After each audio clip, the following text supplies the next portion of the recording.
Hello everyone, welcome to my old blog এর জন্য বলছি কারণ এটা 2023 সালের ডিসেম্বর মাসে শ্যুট করা ছিল। তো সময়ের অভাবে এই ব্লগটা কোনোভাবে আপলোড করা হচ্ছিল না। তো আজকে ভাবলাম আপলোড করেই ফেলি। তো আজকে আমরা কুমিল্লা যাচ্ছি। কুমিল্লা আমার ননাসের বাসা। তো ওখান থেকে আমরা কোথায় কোথায় ঘুরবো, কোথায় কোথায় যাবো, কি খাবো, এগুলো আপনাদের সাথে আজকে শেয়ার করব।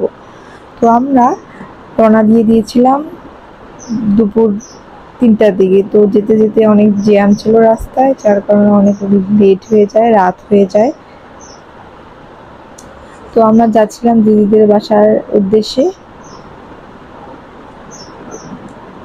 তো আমরা বাসায় চলে এসেছি, দিদিদের বাসা এটা। আমরা বাসার ভিতরে ঢুকছি। বাসাটা বিশাল বড় করে তৈরি করা ছিল। বাসার সামনে ছিল বাগান। তো নিচতলা ওদের কিছু করা হয়নি এখনো, উপরে তাদের বাসার সবকিছু সাজানো গোছানো ছিল। তো আমরা সিঁড়ি দিয়ে উপরে উঠি, যেই দেখি সবাই খাওয়া দাওয়া শুরু করে দিয়েছে। তো আমরা হাত মুখ ধুয়ে ফ্রেশ ট্রেশ হয়ে খাওয়া দাওয়া শুরু করে দিই। তো সেদিন ছিল মাছ, মুরগি, খাসির মাংস। তো খাওয়া দাওয়া শেষে সবাই একটু রেস্ট নিচ্ছিলাম। এরপর অর্চিকা আবার তাদের ভাই বোনদের পেয়ে অনেক খুশি। সে সারাক্ষণ তাদের সাথে খেলবে, খাবে না, ঘুমাবে না। তো সে অনেক মজা পেয়েছিল।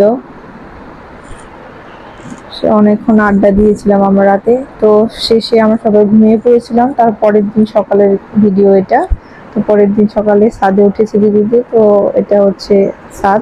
তো কুমিল্লা গ্রামে হওয়ার কারণে চারদিকে একদম ধানের গন্ধ মোমো করছিল, চারপাশে প্রচুর গাছপালা ছিল। তো শীতকাল হওয়ার কারণে ভালোই ঠান্ডা ছিল তখন। তো আমরা ছাদে একটু রোদ পোহাতে উঠেছিলাম। তো চারদিকে চারপাশে এত গাছপালা, ধান শুকোতে দিয়েছিল, ওগুলো আমি একটু ভিডিও করে নিয়েছিলাম। কুমিল্লা ট্যুরটা তখন অনেক ভালোই ছিল, বেশ এনজয় করেছিলাম আমরা। চারদিকে কলা গাছ ছিল, কলা গাছ ভর্তি কলা ছিল। তো এই ছিল হচ্ছে রান্না বান্না। আমরা রান্না বান্না করে খেয়ে দিয়ে এরপরে আমরা ঘুরতে গিয়েছিলাম। তো এটা হচ্ছে মুরগির রোস্ট রান্না করা হয়েছিল, এরপরে বেগুন ভাজি করা হচ্ছিল। আমি জাস্ট একটু দেখিয়ে দিচ্ছিলাম, আমি ভিডিও করে দিচ্ছিলাম।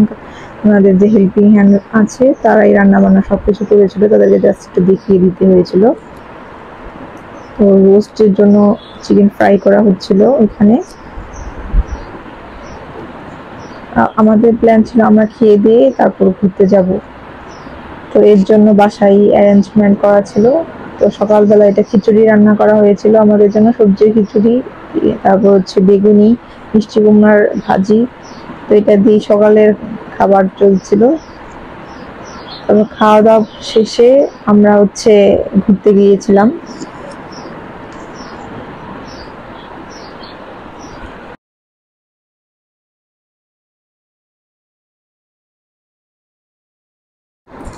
আমরা এখন যাচ্ছি মূলত ম্যাজিক প্যারাডাইসের উদ্দেশ্যে।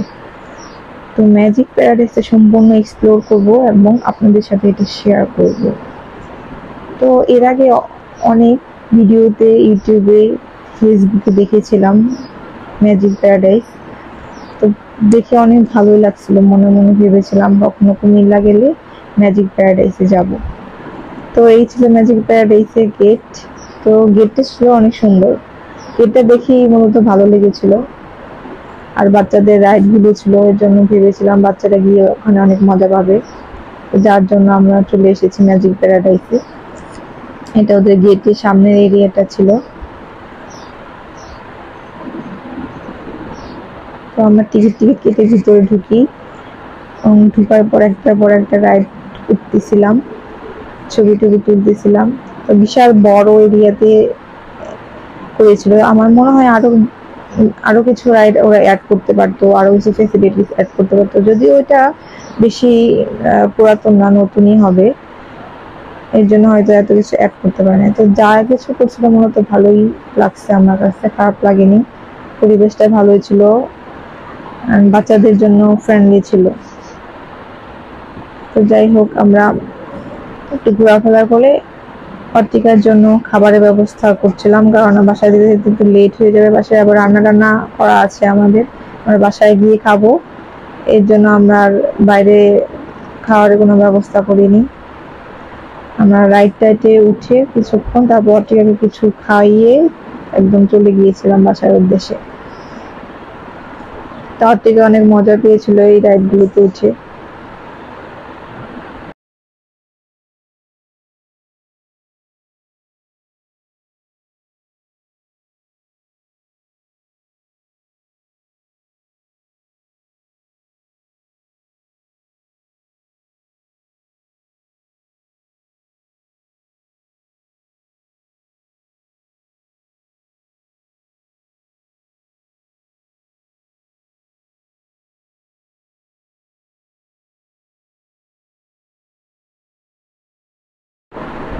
তো এই ছিল ওদের ফুড কর্নার। তো আমরা ফুড কর্নারের দিকে যাচ্ছি অর্টিকাকে খাওয়ানোর জন্য। তো যেতে যেতে আমি ভিডিও করে নিয়েছিলাম। অর্টিকাকে সামথিং কিছু খাওয়াবো, সেজন্য আমরা যাচ্ছিলাম ওদের ফুড রেস্টুরেন্টেতে।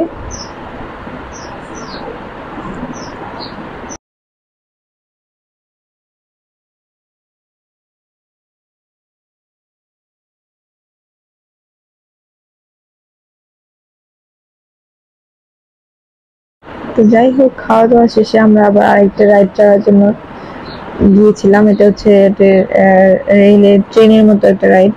তো এখানে উঠেছি, এটা মোটামুটি ভালোই লাগছে। এই রাইডটাতে উঠে একটু থিম দেওয়ার চেষ্টা করছে ওরা, তো ভালোই লাগছে আমার কাছে মোটামুটি। এরপর এটা হচ্ছে ওদের ডাইনোসর ওয়ার্ল্ড। এখানে ডাইনোসরদের দিয়ে একটা প্রদর্শনী করেছিল, নতুন কিছু একটা করার ট্রাই করছিল। মোটামুটি ডাইনোসর গুলো গলা দিয়ে সাউন্ড বেরোচ্ছিল, প্রত্যেকের বেশ ভয় পাইছিল। বিশাল বড় বড় ডাইনোসর এখানে প্রদর্শনী করে রাখছিল, একটা সাউন্ড দিয়ে রাখছিল, আর এটা হচ্ছে নড়াচড়া করতেছিল। তো এই জিনিসটা অনেক চমৎকার লাগছে আমার কাছে। দেখে পুরা মানে বোঝা যাবে না যে এটা কৃত্রিম, একদম বোঝা যাচ্ছে যে এটা হয়তো বা আসল কিছু। তো যাই হোক, এটা ডাইনোসর ওয়ার্ল্ড ঘোরা টোরা শেষে আমরা আবার আরেকটা রাইড ওঠার জন্য চলে এসেছি। এখানে যে সবচেয়ে বিশাল বড় রাইডটা, এটাতে আমরা উঠবো এখন।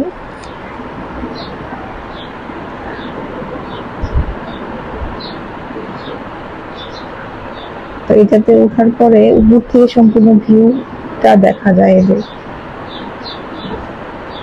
সম্পূর্ণ কিড জোন থেকে শুরু করে রাইডস, তারপর ওয়াটার পার্ক, সম্পূর্ণটা ম্যাজিক প্যারাডাইস এটার উপরে, এই রাইডটার উপরে উঠলেই দেখা যায়।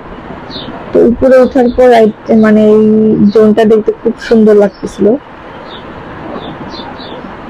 ওয়াটার পার্ক থাকার কারণে বেশ সুন্দর লাগতেছিল। যদিও আমরা ওয়াটার পার্কে যাইনি, কারণ আমরা স্নান করবো না, এর জন্য আর ওয়াটার পার্কে সেরকম যাওয়া হয়নি। ভেবেছিলাম পরে কোনোদিন ওয়াটার পার্কে যাব, আর বাচ্চা কাচ্চা নিয়ে গেছি ঠান্ডার দিনে, এর জন্য আর আমরা যাইনি ওখানে।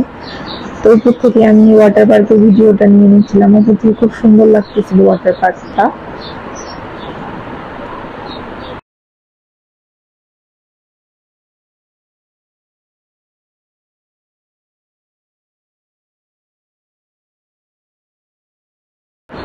তো এটা ছিল ওদের ভয়ানক একটা রাইড, সেটাতে বাচ্চারা ওঠা নিষেধ। তো আমি ভয়ে ভয়ে উঠছিলাম, উঠে তো পুরো ভয়ে আমি শেষ। আমি বলতেছি আমাকে নামিয়ে দেন ভাই, আমাকে নামিয়ে দেন, এত ভয় পাইছিলাম সেই জন্য রাইডটাতে উঠে। তো রাইডটাতে ওঠা শেষ, আমরা এখন বাসার দিকে রওনা দিব। তো আমরা বাসায় গিয়ে খাওয়া দাওয়া করবো, এর জন্য সেদিন আর বেশি দেরি করি নাই, সবাই যে যার মতো আমরা চলে গিয়েছিলাম। তো এই ছিল আজকের ম্যাজিক প্যারাডাইসের এক্সপ্লোরেশন। তো আজকের মতো এই পর্যন্তই, টাটা।